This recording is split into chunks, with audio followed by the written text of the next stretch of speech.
Today I will show you a comedy, drama, fantasy film from 2020 titled My Missing Valentine. Spoilers ahead. Yang Xiaoqi is a young woman that has always done things quicker than everyone else. She laughs at a joke before it's finished, smiles before the picture is taken, and even wakes up before the alarm rings. Now that she's a young woman, she works at the post office, a rather tedious and boring job. Every day she sees Atai, a man that sends a letter a day and for some reason won't just buy a set of mail stamps and just put the letters in the mailbox instead of waiting in line. When Xiaoqi asks him about this, he doesn't answer, because he never speaks when he comes by. She also has a rather sad life. Her job doesn't pay very well, so she lives in a tiny apartment surrounded by nosy loud neighbors. She buys the bare minimum at a shop just to take a lot of free soup home, and she takes postcards from the undelivered box and takes pictures of them to upload them on social media to make it look like she's gone places. Her only follower is a person called Amy, who likes all her posts. One afternoon, after she's done with work, she's walking through the park when she sees a man, Lu and Sem, teaching a group of women how to dance. Keeping her distance, she starts copying the choreography, but Wen Sen sees her and drags her to join the group so they can all dance together.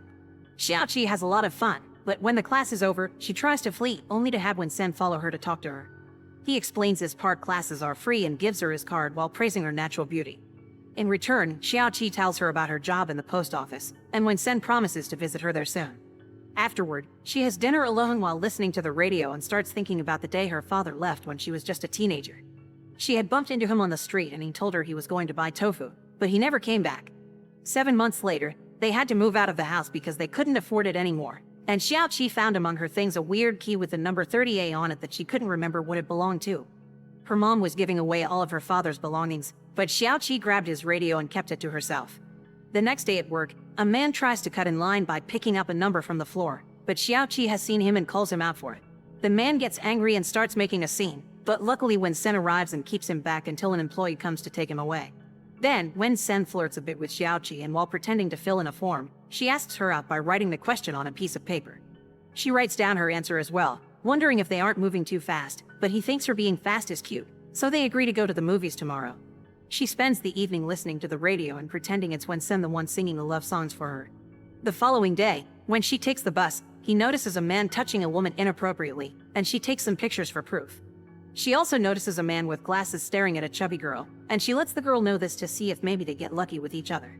Wen Sen visits her at work again and brings her homemade lunch, which she never gets to have, and she almost cries at how delicious it is.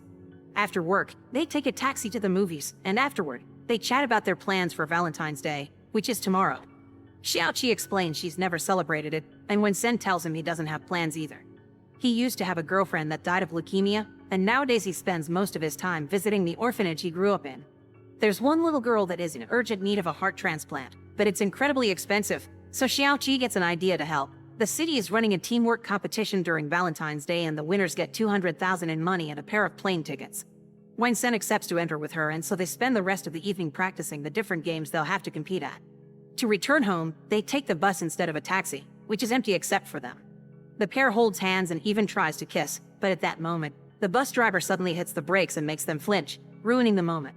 Back in her apartment, Xiaoqi starts choosing what clothes she'll wear and calls the radio to tell the host all about her Valentine's plans. In the morning, she puts on the cute outfit she prepared and takes the bus, which is quite crowded. There she sees the glasses man and the chubby girl from the day before going on a date together, and next to her sits the creepy man, who is about to touch her chest. But suddenly, Xiaoqi blinks and finds herself in bed again in the morning, still wearing the cute outfit, seeing her skin is red because of sunburn, and finding sand in her shoes. She'll have to think about this later though, because she doesn't want to be late for the competition, so she takes the bus and finds it strangely empty except for a couple of people. When she arrives at her destination, she sees it is also empty, and after asking around, she discovers it's Monday, not Sunday, and Valentine's Day has already passed. Since everyone says it's Monday, Xiaoqi rushes to work, where Atai brings a letter heavier than usual.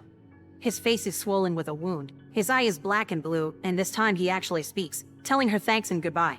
After work, she goes to the park to see if she can find Wen Sen, but his students tell her they haven't heard from him.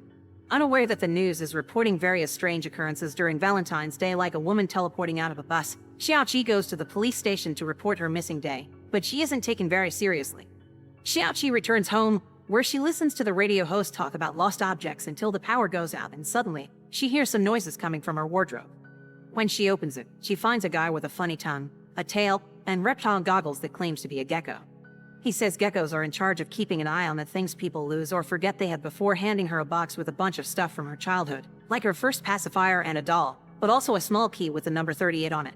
When she asks about her dad, who is also lost, the gecko shows her some pictures of him playing chess with a monk in the countryside. Next, she wants to ask about her missing day, but the gecko has had enough and closes the shop right before she wakes up, realizing it's all been a dream. The following day, during lunch break, she finds her picture hanging at a photography shop. When she asks the clerk about it, he tells him a guy with a pig head had taken a bunch of pictures of her and allowed him to keep that one because it was so pretty. But he doesn't know who he is, nor does he has his phone number. She convinces him to gift her the picture before going back to work, and when a client asks for the key to his P.O. box, she realizes something. The key she had at home is a P.O. box key. 38 is the number on A-Tai's letters too, and the clerk's description of a pig head matches A-Tai's wounds. However, A-Tai hasn't come today, which is very unusual. Desperate for an answer, Xiaoqi travels back to her childhood home to recover that little key, but while she tries to sneak in and out without being noticed, her mother finds her anyway. They share lunch and chat about life, and Xiaoqi is shocked to discover her mom is the Amy that keeps liking her social media posts. When she returns to her apartment, she throws away Wensen's business card and starts searching on the internet for beach photographs that could match the background with the one A-Tai took, to no avail. The next day, she asks his boss if a key number can tell them what branch it belongs to, but that's not possible, so Xiaoqi announces she's taking her annual leave. From then on, Xiaoqi begins traveling through various coastal towns, visiting post offices to try his key in the P.O. boxes and trying to find the beach from the picture. After several failed attempts, she finally finds the right P.O. box, which is filled with letters that go back years. Inside one of the many letters she finds a map, which she follows until she finds the spot on the beach where her picture had been taken. She sits on the sand and opens the envelope with the latest date, finding inside a letter that says it will be the last one, and a whole pile of photographs which makes her realize this is the extra heavy letter he brought the last time she saw him. As she begins to read the letters, Xiaoqi finally remembers that she used to know A-Tai when she was a kid. The story goes back to the beginning then, and this time, it is from A-Tai's point of view. Photography has always been a hobby of his, but most importantly, people remember him with the nickname of Turtle because he suffers the exact opposite problem of Xiaoqi's. He's slower than everybody else. Nobody wanted to play with him at school, he can't catch mosquitoes, and even his watch is slower than the official time. Because of this, he's become a bus driver, since the low speed limit for buses allows him to drive calmly. The reason why he goes to the post office every day is because of Xiaoqi, a girl he met as a child but who doesn't remember him now. Years after they saw each other for the last time as kids, he met her again in high school by chance on a bus, so he started taking the same bus every day to see her, and even waited outside her school, but she never noticed him. He never got the courage to speak to her, and one day she simply moved away, and again he didn't see her for years until he became an adult and got a job. Xiaoqi happens to take the bus A-Tai drives, so he asked his uncle, who is also his boss for the afternoon shift, so he can see her every day. He also starts going to the post office to send the letters instead of using the mailbox just to see her, and he would always take extra queue numbers so he could wait for the one she calls for next. He's there when Wensen starts visiting Xiaoqi, sees them flirt, and even notices on the desk the piece of paper where they agree to go to the movies together. Feeling gloomy, A-Tai leaves the building and finds Wensen on the street, talking on the phone to someone that he tells "I love you" to, and even mentions lounging around in bed all day. Getting suspicious, A-Tai starts following Wensen around and discovers he indeed already has a lover, a woman that occasionally cooks for him. The lunch this woman gives him is the one he later gives Xiaoqi, an event that A-Tai also witnesses. When later he sees that the two of them are going out together, A-Tai makes all passengers get out of his bus claiming there is a problem with the engine, then proceeds to follow Xiaoqi and Wensen during their date, even going as far as entering the movie theater with them. His stalking is interrupted when his uncle calls him to demand him to move the bus because a cop is about to take it away. A-Tai rushes back to his vehicle and gets the police officer to leave without a fine by, again, using the excuse of a bad engine. When he sits behind the wheel and gets ready to go, Wensen and Xiaoqi suddenly board the bus, since this is the line that takes them home. A-Tai watches them during the whole trip, and when they are about to kiss, he pushes the brakes to stop them. Moments later, after Xiaoqi gets off the bus, a group of thugs and a woman board the bus as well. It turns out Wensen used to date this woman, who just like Xiaoqi isn't very pretty, and he asked her to lend him 500,000 for a little girl's transplant and then never called her again. Wensen starts crying, saying the little girl died and he had been tricked by some fake organ donors, but the gang leader, who is also the woman's brother, doesn't buy his act and tells him he must pay 3 million in 3 days or they'll make their life hell. Before they leave, they throw Wensen on the floor and kick him a couple of times, so A-Tai wants to take advantage of that and kick him as well, but he's too slow and Wensen easily gets him off him. While they struggle against each other, they accidentally bump into the radio and turn it on just in time to hear Xiaoqi tell the host about her Valentine's Day plans. Wen-sen finds this very sweet, and this attitude only enrages A-Tai, who jumps on him again to fight him. This time Wen-sen doesn't hesitate to punch him before getting off the bus, and this explains the state of A-Tai's face the next time he visits Xiaoqi. Before that last visit, however, something strange happens. After the fight with Wen-sen, A-Tai parks the bus and spends the night there, and when he wakes up, he surprises himself by catching a mosquito. He then notices a very particular situation. Everything around him is frozen in time. People, animals, even plants and the wind, none of it moves except himself, and his uncle doesn't pick up the phone either.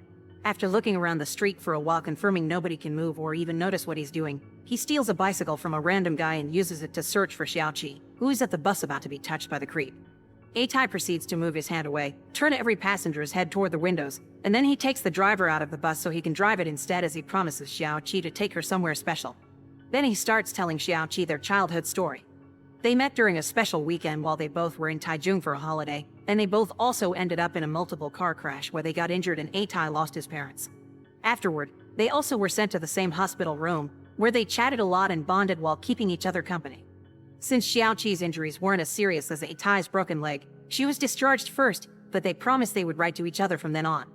A-Tai didn't know where he was going to live at the time, so he gave Xiaoqi one of his father's P.O. box's keys so she could send her letters there. He started to write her often after she left, and once he was discharged, he went to the post office to check the box. He found 2 letters from Xiaoqi, but also all of his, which made him realize she lived too far away to come and pick hers. He never stopped writing her though, even if she never wrote again, because thinking about her and the woman she would become is what helped him to keep going without his parents. A-Tai drives the bus to the town where they met, and takes Xiaoqi's frozen body to the beach, where he makes her pose in various different ways to take a bunch of pictures. They don't start traveling back until the sun starts to set, and in the middle of the road, A-Tai is shocked to find another person that can still move, Xiaoqi's father. After he boards the bus, he explains that this isn't the first time the world has stopped for 24 hours for him.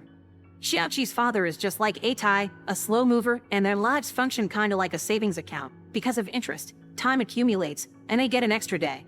Xiaoqi, who moves faster, loses one, and for the rest of the people nothing changes, which explains why later in the news they talk about a disappearing girl in the bus. He also confesses that the day he abandoned his family he was actually intending to go to jump off a building, and that's when the world stopped for him. After the 24 hours passed, he decided he couldn't live in such a world, so he left to travel around while taking on jobs here and there while trying to find himself, which he still hasn't been able to achieve to this day. When the time comes for Xiaoqi's father to get off at his stop, the monk Xiaoqi had seen on the pictures comes to pick him up, and the man asks A-Tai for a favor, to buy for Xiaoqi the tofu he promised 10 years ago.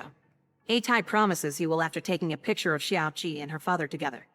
Afterward, he takes Xiaoqi back to her apartment, where he puts her down on her bed and, after failing a couple of times at kissing her lips, he kisses her forehead instead. He also draws the map and writes the last letter that he'd send later in the heavier envelope before leaving.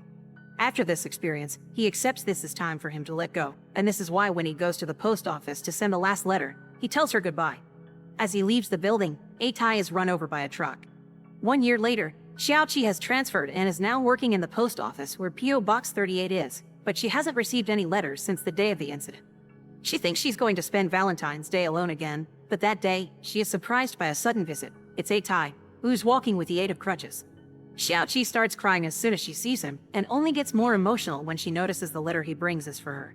He's also brought the tofu her father had asked for, and they agree to get lunch together after work as A-Tai starts crying as well. Make sure to subscribe and turn on notifications so you can watch more videos like this. Thanks for watching.